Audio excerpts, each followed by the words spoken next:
I think for a lot of you guys watching this video compared to my last one, you can tell this is going to be a lot more of a joke video. When I came up with the idea, it was before I started getting so many comments on my previous videos, and this was just a silly idea that I had in the back of my mind. Something that I wanted to do, just to use the different kind of things within the game as more of a fun challenge, more of a silly challenge. So yeah, we are going to be answering the question no one asked: can you beat Fallout New Vegas as Conor McGregor? I want to begin this video by thanking you guys so much for the support on these videos. I am shocked at how much views and likes and comments that the last video got, and I just want to thank you guys so much for that kind of support. Back to the video though, and for special stats I just kind of picked things that I felt were most fitting, and also if any of them had kind of like an Irish name like 4-leaf clover or stuff, I just picked that as it felt fitting. But again, what I want to say to you guys is thank you so much for that support. It made my week how many views, how many likes, how many comments it got. But I do want to ask you guys to please subscribe, because 95% of you guys aren't subscribed who are watching these videos. So please subscribe for the future for more silly and wacky Fallout challenges. As I'm sure you can see on the screen, I'm using the boxing gloves. Now, for a character like Conor McGregor, I wanted to keep it kind of somewhat lore friendly, something that I think he would use. So obviously boxing gloves, he was a boxer, he boxed Floyd Mayweather, didn't do so good. But stuff like the boxing tape I've already done, so I didn't want to use that. I'm going to allow for unarmed for some different challenges later on in the game. But yeah, it's only going to be boxing gloves. You'll see something else that I'll use later on, which was a lot of fun. And I'm only going to be able to wear suits, because we know that Conor McGregor loves suits. You can see, similar to the boxing tape, the biggest thing that these things do is knock people down, and then it's just a smashing fest until they're finished. For this part of the game at least, it's all about knocking them down. So when you're fighting them in big groups, it's a little bit tougher. But as you can see here, as Conor McGregor would do, beating up old men certainly isn't a problem for him, as we know from his past history. The goal in this video now is just to get my way to Novac, because that's where we're going to get our next big weapon. I show a nice little prim trick like I've shown before, how to get the prim faster, and I start taking out the escaped convicts. You'll start noticing especially, it's just when it comes to fighting large groups, you just have to knock one down, knock the other one down, and then just start working on usually the most powerful person there, and spamming a lot of stim packs. So I found out very early that I'll be needing tons of stim packs for this. I rescue Deputy Beagle, and I bring Law back to Prim with the only person who truly deserves it more than Conor McGregor. I take the much safer route to the Mojave outpost, and yeah, this Jackal gang member gets knocked out into quite a precarious position. I show off my boxing skills to the small bugs. I reach Major Knight to repair the boxing gloves right back up to full, and for about 81% of condition, you get 160 recaps it costs, so it's going to be quite easy keeping them up in full condition. I decide to take out the giant ants for Ranger Jackson and jump headfirst right into this group of Jackal gang members, as again at this point they're still not too hard to take down. The big fights in this group are getting a little bit repetitive. It's just knock one down, beat them until they're down, beat them until they're dead. But it kind of changes when I meet Vulpes for the first time in this playthrough, because Oliver Swank goes down easy, but Vulpes says something that just annoys me a little bit. Don't worry, I won't have you lashed to a cross like the rest of these degenerates. Shut your mouth, you'll do nothing. You'll do nothing. Not one of you will do nothing. Get the out of here. You'll pay for that. This is the first real big challenge of this playthrough, and it comes quite early, because the Legion group, what I'm finding the problem isn't actually other melee weapons. It's when you're fighting small groups or just one person, it's the constant shots that you get in the back from the guys with weapons. So I have to run off and fight these legionaries one by one, and then eventually I get Vulpes by himself, which is a much easier fight one-on-one. Which I'm looking forward to getting to Novac to get my my new form of attack, because again, like I said earlier, this will get very boring very fast. And when I return back to the Mojave outpost to sell all the stuff, I get an unwelcome surprise. Who the is that guy? With Malgo Holmes and battered, I decided to take a shortcut to Novak through Prim Pass. Now, I don't really see many people on YouTube use Prim Pass that much, and it's probably because the Blind Deathclaw, as said by one of the comments in the previous videos, is that the Blind Deathclaw has the highest perception of most Deathclaws in the game, except for, think, Roar. So I took that way and, well, one death down, but I eventually reached Novak and finally meet Ranger Andy, who is going to give us pretty much our strongest attack for the playthrough. Thank you to Nurbit for his video on the Ranger takedown, as I wasn't even aware of its existence in the game, but what it does is it gives you a sweeping leg motion, which to me looks like a leg kick or a spinning heel kick that Conor McGregor might actually do in the UFC. I immediately buy a Power Fist, as although the Power Fist isn't technically being used, the Ranger takedown uses the unarmed weapon as its power. So with the Ranger takedown, I'll be using a Power Fist, but I can never use the actual Power Fist in combat, or it would fail the run. I would have to reload back to a previous save. I'm sure as you saw there, the Ranger takedown is difficult to hit very, very often, and even in this battle with Jessup, I've found myself, because you have to click backwards, then like heavy attack, and it's a pain. It's a pain to land. It took me quite a while to get used to using it, so congratulations to Nurbit for being able to do an entire video on just using the Ranger's takedown, because I found myself getting very, very frustrated with it very, very quick.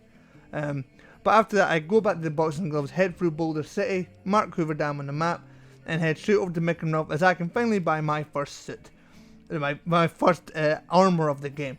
I'm sure as you can see, the suit does not look great. Not something that Conor McGregor himself would wear. So I decided to head straight to the strip, and then the most Conor McGregor thing I thought is that I have to use a credit check to get into the strip, as we all know he is very, very wealthy.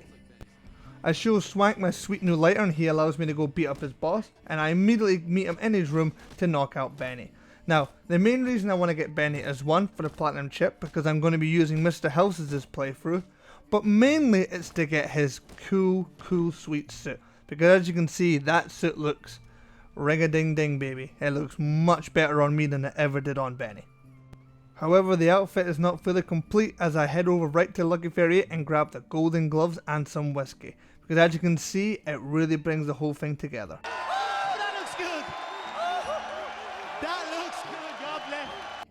I immediately start making some more money by selling snow globes to Mr. House's wife, and I speak to Mr. House and give him the platinum chip, because for this playthrough I felt like Mr. House was the most fitting character, you know? Rich man, lives in Las Vegas, he's willing to give us a lot of money in a VIP lounge to do his dirty work. So I decide to side with Mr. House and go make all the money I can in the casinos, because there's one weapon that is going to make this character go from strong to overpowered. Again, thank you to Nurbit, because I didn't even know the two-step goodbye had the feature of blowing people up after you hit them with it. And I decided to take that, buy that with all the cats from casinos, and head straight for Cottonwood Cove, as there's no time like the present. And I decided to go meet Caesar in his camp.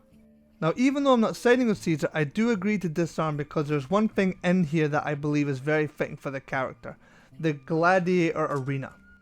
Now, I obviously unequip the machete and the Gladiator armor straight away, as I believe fighting with my fists and in my underwear is the most UFC Conor McGregor thing I could do, and I felt this is a must-have quest to do in this playthrough.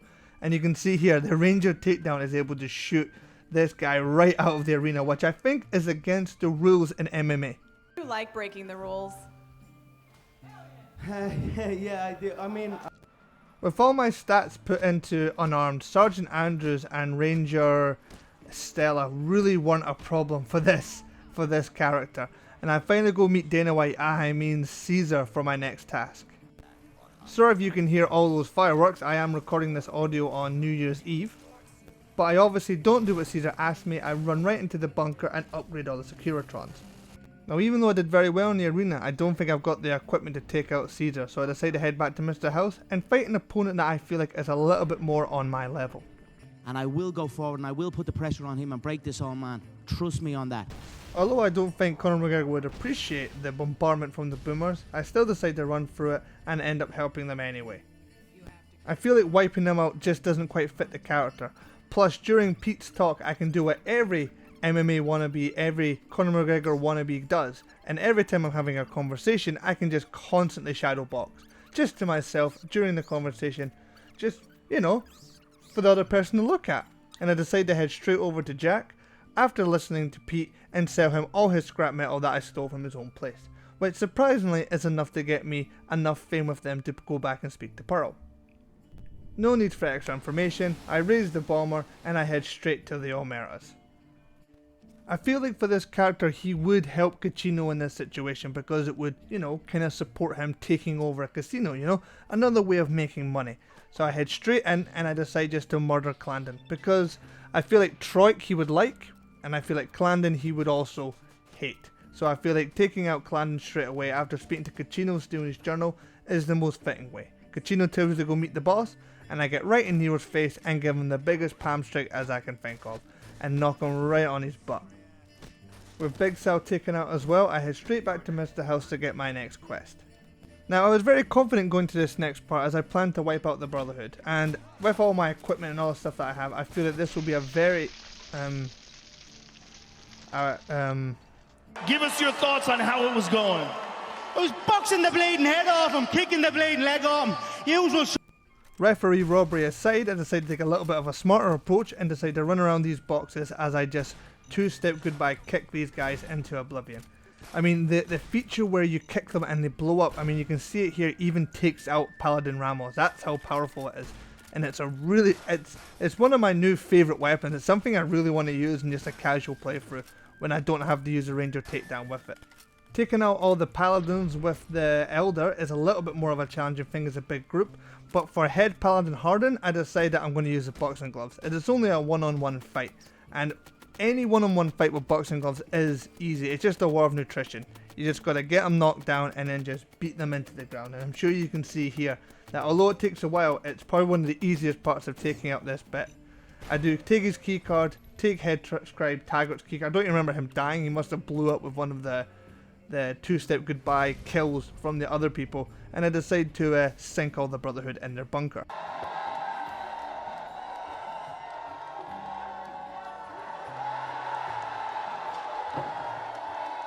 That's how I was feeling heading over to the NCR to protect President Kimball, until I got this very rude communication on this radio. Report. Quit goofing off and clear the Oh, whoa. Careful. What you gonna do? Oh, whoa. You gonna do something over there? Be careful. Shut your mouth.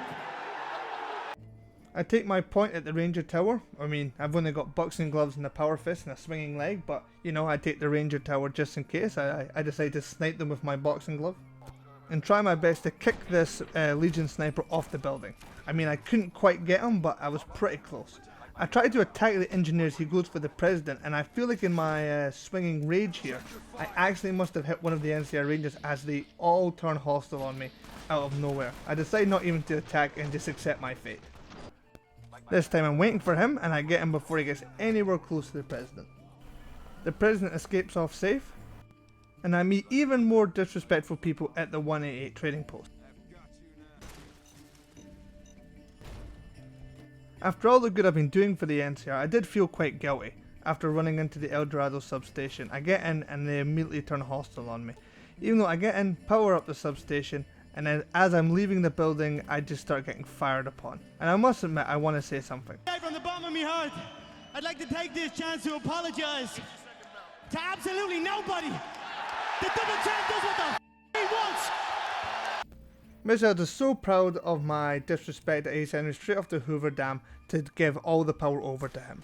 Now I just want to take this moment to speak about this challenge right here and what you guys think of it if you've got this far in the video. Now this is obviously a much sillier one, a much kind of a challenge that was always kind of doable, but a challenge that had kind of silly rules. And I wanted you guys let me know in the comment section down below. Do you like these kind of videos? Do you want to see more kind of silly character based runs? Or do you guys kind of prefer more of a focused on like kind of gun build, maybe more of a weapon build, something like that? Let me know in the comments down below.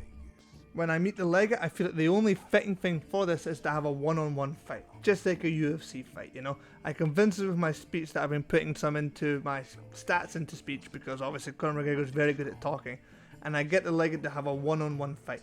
Mainly because I feel like it'd be very difficult to fight him and all his guards. To me, it's a celebration.